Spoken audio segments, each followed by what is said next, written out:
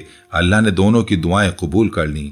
اللہ نے پہلے نینوا کے لوگوں کو معاف کیا، حتیٰ کہ یونس سے بھی پہلے۔ ان کی توبہ سچی تھی اور ان کا ایمان حقیقی تھا۔ سیاہ بادل آہستہ آہستہ ہٹنے لگے، عذاب اٹھا لیا گیا۔ تاریخ میں وہ واحد قوم جس پر اللہ کا عذاب آیا اور پھر واپس لے لیا گیا نینوا کے لوگ تھے، کیونکہ عذاب کے بعد دوبارہ اپنی پرانی راہوں کی طرف نہیں لوٹے تھے۔ وہ ایمان پر مضبوط رہے۔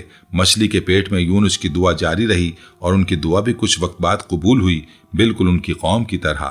توحید کی روشنی نے اس تاریک جگہ کو بھر دیا۔ مچھلی اب خوفناک محسوس نہیں ہوتی تھی، بلکہ یوں لگتا تھا جیسے وہ انہیں حفاظت کے ساتھ لے جا رہی ہو۔ سمندر بھی اب خطرناک محسوس نہیں ہوتا تھا، وہ جیسے کھلا پرسکون میدان بن گیا۔ رات کا اندھیرا کم ہونے لگا، چاند ان کے اوپر چراغ کی طرح چمکنے لگا۔ ایسا لگ رہا تھا جیسے پوری کائنات ان کی دوست بن گئی ہو۔ پہلے ہر چیز وحشی اور خوفناک لگ رہی تھی، مچھلی، سمندر، اندھیرا، لیکن جب وہ سمجھ گئے کہ یہ سب کچھ ایک ہی حکم کے تحت چل رہا ہے تو خوف راحت میں بدل گیا۔ اللہ سے قربت کا احساس ان کے دل میں بھر گیا، کیونکہ اب انہیں یقین تھا کہ سب کچھ اللہ کے حکم سے چلتا ہے اور ہر چیز اس کے حکم کے مطابق حرکت کرتی ہے۔ اللہ نے انہیں جنگلی سمندر میں لہروں کے رحم و کرم پر نہیں چھوڑا، بلکہ اللہ نے ایک عظیم مچھلی کو استعمال کر کے یونس کی حفاظت کی۔ مچھلی کے پیٹ کے تیزابی مادے نے انہیں نقصان نہیں پہنچایا۔ مچھلی یقینی طور پر سانس لیتی رہی ہوگی اور اس کے ذریعے یونس زندہ رہے۔ ان کا سانس برقرار رہا۔ پھر معجزے کا آخری حصہ ہوا۔ اللہ کے حکم سے مچھلی یونس کو ساحل تک لے آئی۔ سلامتی کا ساحل، امن کا ساحل۔ یونس ریت پر لیٹ گئے، کمزور، تھکے ہوئے، لیکن دل میں گہری سکون کے ساتھ۔ اللہ نے وہاں ان کے لیے ایک پودا اگایا، کدو کا پودا، جسے شجرۃ الیقطین کہتے ہیں۔ اس کے بڑے بڑے پتے انہیں سایہ دیتے، اس کا پھل انہیں خوراک دیتا، اس کی ٹھنڈک ہوا انہیں راحت دیتی۔ یہ سب اللہ کی رحمت تھی۔ بعد میں ایک چرواہا اس علاقے سے گزرا۔ جب اس نے یونس کو دیکھا تو حیران ہوا، یہ آدمی کہاں سے آیا؟ اس نے سوچا۔ وہ قریب آیا، اس نے یونس کی مدد کی، انہیں پانی اور کھانا دیا، ان کی دیکھ بھال کی، اور یونس نے اس چرواہے کو کبھی نہیں بلایا۔ سالوں بعد جب وہ نینوا واپس آئے تو انہوں نے اس شخص کو پایا اور اسے لوگوں کا سردار بنا دیا، کیونکہ اس چرواہے نے ان کی سب سے سخت گھڑی میں ان کی مدد کی تھی۔ یہ وفاداری تھی، یہ سچا اخلاص تھا، اور اب گھر لوٹنے کا وقت تھا۔ یونس اپنے لوگوں کے بارے میں گہری سوچ میں تھے، لیکن نینوا واپس آنے سے پہلے ہمیں قرآن کی آیات اور حدیث میں مذکور اہم باتیں بیان کرنی چاہیے، کیونکہ یہ قصہ صرف نجات کا قصہ نہیں، بلکہ توبہ، صبر اور اللہ کی رحمت کی مضبوط ترین مثالوں میں سے ایک ہے۔ اللہ تعالیٰ قرآن مجید کی بہت سی آیات میں یونس کا واقعہ بیان فرماتا ہے۔ یونس یقیناً رسولوں میں سے تھا۔ جب وہ بھاگ کر بھری ہوئی کشتی میں چڑھ گیا، پھر ان پر قرآ ڈالا گیا تو وہ ہارنے والوں میں شامل ہو گیا۔ پھر ایک مچھلی نے اسے نگل لیا، جبکہ وہ اپنے آپ کو ملامت کر رہا تھا۔ اگر وہ تسبیح کرنے والوں میں سے نہ ہوتا تو لوگوں کے دوبارہ اٹھائے جانے کے دن تک وہ مچھلی کے پیٹ میں ہی رہتا۔ پھر ہم نے اسے خالی میدان میں پھینک دیا جبکہ وہ بیمار تھا، اور ہم نے اس پر کدو کی بیل اگا دی، اور ہم نے اسے 1,00,000 یا اس سے بھی زیادہ لوگوں کی قوم کی طرف رسول بنا کر بھیجا۔ وہ ایمان لے آئے تو ہم نے انہیں ایک مقررہ وقت تک دنیا کی زندگی سے فائدہ اٹھانے دیا۔ سورہ صافات۔ ذوالنون کو یاد کرو جب وہ غصے میں چل دیا اور سمجھا کہ ہم اس پر سختی نہیں کریں گے۔ پھر جب وہ اندھیروں میں پکارنے لگا، تیرے سوا کوئی معبود نہیں، تو پاک ہے، بے شک میں ہی ظالموں میں سے تھا، تو ہم نے اس کی دعا قبول کی اور اسے غم سے نجات دی۔ اسی طرح ہم ایمان والوں کو نجات دیتے ہیں۔ سورہ انبیاء آیت 88۔ کوئی بھی بستی ایسی نہیں تھی جو ایمان لائی ہو اور اس کا ایمان اسے فائدہ بھی دیتا ہو، سوائے یونس کی قوم کے۔ جب وہ ایمان لے آئے تو ہم نے دنیا کی زندگی میں ان سے رسوا کرنے والا عذاب ہٹا دیا، اور ہم نے انہیں ایک مقررہ وقت تک فائدہ اٹھانے دیا۔ سورہ یونس آیت 88۔ اور ہم نے اسماعیل، یسی، یونس اور لوط کو ہدایت دی، اور ہم نے ان سب کو جہانوں پر فضیلت دی۔ سورہ انعام آیت 86۔ اپنے رب کے حکم پر صبر کرو اور مچھلی والے یونس کی طرح نہ ہو، جب اس نے غم کی حالت میں پکارا۔ اگر اس کے رب کی نعمت اسے نہ پہنچتی تو وہ ملامت کی حالت میں ایک بنجر زمین پر پھینک دیا جاتا، مگر اس کے رب نے اسے چن لیا اور اسے صالح لوگوں میں شامل کر دیا۔ سورہ قلم آیت 50۔ آیت 163، اور ہم نے آپ پر اسی طرح وحی نازل کی جس طرح نوح اور ان کے آنے کے بعد والے انبیاء پر نازل کی، اور ہم نے ابراہیم، اسماعیل، اسحاق، یعقوب، ان کی اولاد عیسیٰ، ایوب، یونس، ہارون اور سلیمان پر بھی وحی نازل کی۔ سورہ نساء۔ جیسا کہ ہم دیکھتے ہیں کہ قرآن میں یونس علیہ السلام کا نام 6 مقامات پر آیا ہے، 4 مرتبہ نام یونس کے ساتھ، 1 بار لقب ذوالنون کے ساتھ اور 1 بار لقب صاحب الحوت کے ساتھ۔ ہمارے نبی محمد صلی اللہ علیہ وآلہ وسلم نے یونس علیہ السلام کے بارے میں بہت سی اہم باتیں فرمائی ہیں۔ ایک تواضع والی حدیث، نبی صلی اللہ علیہ وآلہ وسلم نے فرمایا، تم میں سے کوئی شخص یہ نہ کہے کہ میں یونس بن متی سے بہتر ہوں۔ یہ نبی صلی اللہ علیہ وآلہ وسلم کی یونس علیہ السلام کے لیے عظیم احترام اور ان کی عاجزی کو ظاہر کرتا ہے۔ 2، یونس کی دعا کی قوت۔ نبی علیہ الصلوۃ والسلام نے فرمایا کہ یونس علیہ السلام نے مچھلی کے پیٹ میں جو دعا کی تھی وہ بہت خاص دعا ہے۔ آپ علیہ الصلوۃ والسلام نے فرمایا، جو مسلمان بھی ان کلمات کے ساتھ دعا کرے اللہ اس کی دعا قبول کرتا ہے۔ ترمذی، احمد بن حنبل، مسند۔ 3، مصیبت سے نجات کی دعا۔ سعد بن ابی وقاص رضی اللہ عنہ بیان کرتے ہیں کہ نبی علیہ الصلوۃ والسلام نے فرمایا، اللہ کا ایک نام ایسا ہے جب کوئی اسے پکار کر دعا کرتا ہے تو اللہ قبول کرتا ہے، اور جب مانگتا ہے تو اللہ دیتا ہے۔ یہ نام یونس بن متی کی دعا میں ہے۔ سعد نے پوچھا، کیا یہ صرف یونس کے لیے ہے؟ یہ تمام مسلمانوں کے لیے؟ نبی علیہ الصلوۃ والسلام نے فرمایا، یہ یونس کے لیے بھی ہے اور ہر اس مومن کے لیے بھی جو اس کے ذریعے دعا کرے۔ اسلامی روایت سے دلچسپ تفصیلات صحیح حدیث سے ثابت نہیں مگر تفاسیر و تاریخ کی کتابوں میں آتی ہیں۔ ان کا مقصد کہانی کو مزید خوبصورتی اور سبق دینا ہے۔ 1، 3 اندھیرے۔ بعض تفاسیر میں ہے کہ یونس 3 اندھیروں میں تھے، رات کی تاریکی، سمندر کی تاریکی، مچھلی کے پیٹ کی تاریکی۔ انہی اندھیروں میں ان کی دعا آسمانوں تک پہنچی۔ فرشتوں نے عرض کیا، اے رب، یہ مانوس آواز کہاں سے آ رہی ہے؟ اللہ نے فرمایا، یہ میرے بندے یونس کی دعا ہے۔ 2، وہ مچھلی میں کتنے دن رہے؟ مختلف روایت میں مختلف اقوال ملتے ہیں۔ کچھ کہتے ہیں 3 دن اور 3 راتیں، کچھ کے مطابق 7 دن، بعض کہتے ہیں یہ مدت 40 دن تھی۔ اصل مدت معلوم نہیں، لیکن تمام علماء اس بات پر متفق ہیں کہ یہ وقت گہری سوچ، غور و فکر اور ایک عظیم آزمائش کا زمانہ تھا۔ 3، مچھلی کی فطرت اور اللہ کی حفاظت۔ بعض تفاسیر میں آتا ہے کہ اللہ تعالیٰ نے مچھلی کو پیغام بھیجا، ہم نے یونس کو تمہاری غذا نہیں بنایا، ہم نے تمہیں انہیں محفوظ رکھنے کے لیے بھیجا ہے۔ اسی وجہ سے مچھلی کے معدے کے تیزاب نے یونس کو کوئی نقصان نہیں پہنچایا، ان کی جلد اور جسم محفوظ رہے۔ مچھلی مسلسل سانس لیتی رہی، اس لیے اندر آکسیجن موجود تھی۔ اللہ نے انہیں مکمل اندھیروں میں بھی محفوظ رکھا۔ 4، سمندر کی گہرائیوں میں تسبیح۔ بعض روایات اور تفاسیر میں ہے کہ جب یونس مچھلی کے پیٹ میں تھے تو وہ گہرے سمندر میں مچھلی کی تسبیح، سمندری مخلوقات کی آوازیں، چٹانوں اور حتیٰ کہ ریت تک کی تسبیح سنتے تھے۔ ان سے ان کے دل میں توحید کی آگاہی اور بڑھ گئی اور اللہ کی عظمت کا شعور اور گہرا ہو گیا۔ 5، کدو کے پودے کی حکمت۔ کدو کا پودا یقطین بہت سے فوائد کا حامل تھا۔ اس کے بڑے پتے سورج سے حفاظت کرتے تھے، اس کا پھل انہیں غذا دیتا تھا، یہ بہت تیزی سے بڑھتا تھا اور یہ کیڑے مکوڑوں کو قریب نہیں آنے دیتا تھا۔ یہ یونس کے کمزور اور حساس جسم کے لیے بہترین پودا تھا۔ بعض روایت میں یہ بھی ہے کہ اللہ نے ان کے پاس ایک جنگلی پہاڑی بکری بھیجی جو ہر صبح و شام انہیں دودھ پلاتی تھی، یہاں تک کہ وہ صحت مند ہو گئے۔ 6، قوم کی سچی توبہ۔ یونس کے جانے کے بعد نینوا کے لوگوں نے آسمان پر عذاب کے بادل دیکھ لیے، انہوں نے فوراً سچی توبہ کی، انہوں نے بچوں کو ماؤں سے الگ کیا اور پہاڑوں پر چڑھ گئے، روتے ہوئے اللہ کے آگے گڑ گڑانے لگے۔ انہوں نے جانوروں کو بھی ان کے بچوں سے جدا کر دیا، سب مخلوق روئی۔ انہوں نے موٹے بالوں کے سخت کپڑے پہنے ہوئے تھے تاکہ اپنے آپ کو سزا دیں اور ندامت ظاہر کریں۔ وہ سب مل کر روئے، دعا کی اور ایک دوسرے کے تمام ظلم اور نقصان کو درست کر دیا۔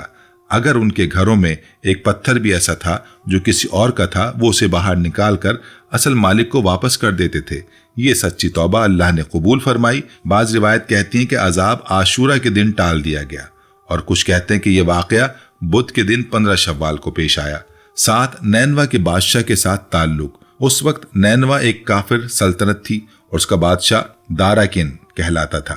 جب یونس نینوا پہنچے تو وہ بادشاہ دارا کے دربار میں گئے۔ انہوں نے نہایت ادب مگر مضبوط آواز میں کہا، اے عظیم بادشاہ، میری باتوں سے ناراض نہ ہو، میں یہاں سچ بتانے آیا ہوں۔ سچ یہ ہے کہ اللہ کے سوا کوئی معبود نہیں، میں اس کا چنا ہوا نبی ہوں، اور آپ سے اور آپ کی قوم سے سچے دل سے گزارش کرتا ہوں کہ بتوں کی عبادت چھوڑ دیں اور ایک سچے خالق کی طرف پلٹ آئیں۔ اگر آپ ایسا کریں گے تو آپ اس دنیا اور آخرت دونوں میں عزت اور سکون پائیں گے۔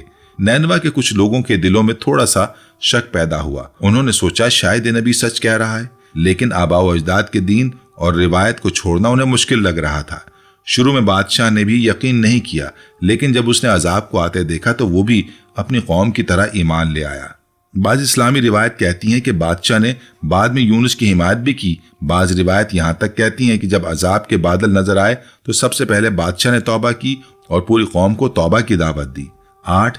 یونس کی نسبی شناخت۔ یونس بنی اسرائیل کے انبیاء میں سے تھے۔ ان کا نسب یعقوب کے بیٹے بن یامین تک جاتا ہے، اور بن یامین یوسف کے حقیقی بھائی تھے۔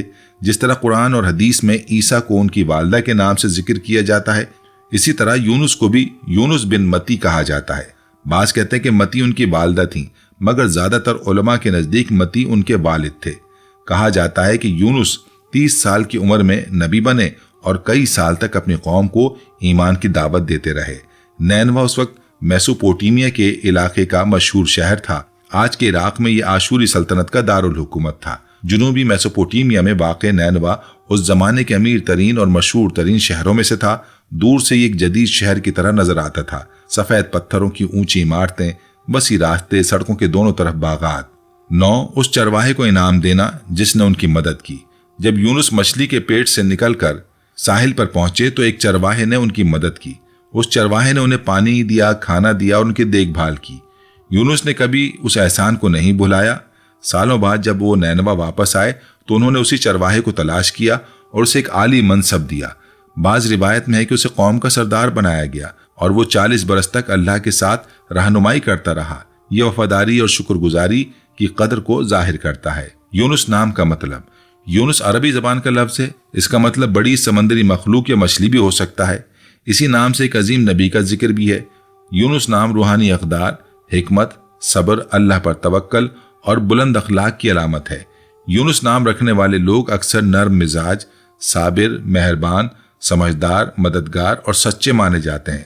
اس وجہ سے وہ اپنی برادری میں قدر و احترام پاتے ہیں۔ ان میں سے کئی تفصیلات تفسیری کتابوں میں ملتی ہیں۔ کچھ روایات ضعیف ہیں، مگر کیونکہ وہ قرآن کے اصل واقعے سے متصادم نہیں، اس لیے انہیں بطور اضافی معلومات ذکر کیا جاتا ہے۔ جب یونس کی قوت بحال ہوئی تو وہ نینوا کی طرف روانہ ہوئے۔ شہر کے قریب پہنچ کر انہیں ایک شخص ملا۔ انہوں نے اس سے قوم کے حالات پوچھے۔ انہوں نے بتایا کہ لوگ ایمان لے آئے ہیں، توبہ کر چکے ہیں، اللہ نے انہیں معاف کر دیا ہے۔ اس نے یہ بھی بتایا کہ سب لوگ یونس کا انتظار کر رہے ہیں تاکہ وہ انہیں پھر رہنمائی دیں۔ جب لوگوں نے سنا کہ یونس واپس آ گئے ہیں تو فوراً وہ ان کی طرف دوڑے۔ اس وقت یونس نماز پڑھ رہے تھے۔ نماز پوری کرنے کے بعد لوگوں نے انہیں محبت سے گلے لگایا اور معافی مانگی۔ یونس نے انہیں معاف کیا، محبت سے جواب دیا۔ انہوں نے انہیں اللہ کے احکام سکھائے۔ اس دن سے ان کی قوم ایمان، نیکی اور اطاعت کی بنیاد پر خوشحال زندگی گزارنے لگی۔ قرآن بھی یہی کہتا ہے۔ آخر کار وہ ایمان لے آئے تو ہم نے انہیں ایک مدت تک زندگی کا لطف لینے دیا۔ آخر میں سبحان اللہ و بحمدہ سبحان اللہ العظیم، اللہم صلی علی محمد وعلی آل محمد والحمد للہ رب العالمین۔ یہ دعا رحمت کے دروازے کھولتی ہے، گناہوں کے پہاڑ پگھلا دیتی ہے، دل کو سکون دیتی ہے، اللہ سے تعلق مضبوط کرتی ہے۔ آج کون ہے جس کے مسائل نہ ہوں؟ ہر گھر میں درد ہے، ہر دل زخمی ہے، ہر شخص کچھ نہ کچھ کھو چکا ہے، لیکن حضرت یونس کی کہانی ہمیں آہستہ سے کہتی ہے کہ اللہ کی طرف لوٹو، وہ تمہیں کبھی اکیلا نہیں چھوڑے گا۔ ہم اس ویڈیو کے آخر تک پہنچ گئے ہیں۔ اگر آپ ایسی مزید ویڈیوز چاہتے ہیں تو ہمارا چینل سبسکرائب کرنا نہ بھولیں، لائک، کمنٹس اور شیئر کر کے ہمارا ساتھ دیں۔ ہمارے پاس 265 سے زیادہ اسلامی ویڈیوز موجود ہیں۔ آپ اپنی فیملی کے ساتھ کسی بھی وقت دیکھ سکتے ہیں۔ اللہ آپ سب کی حفاظت کرے، آمین۔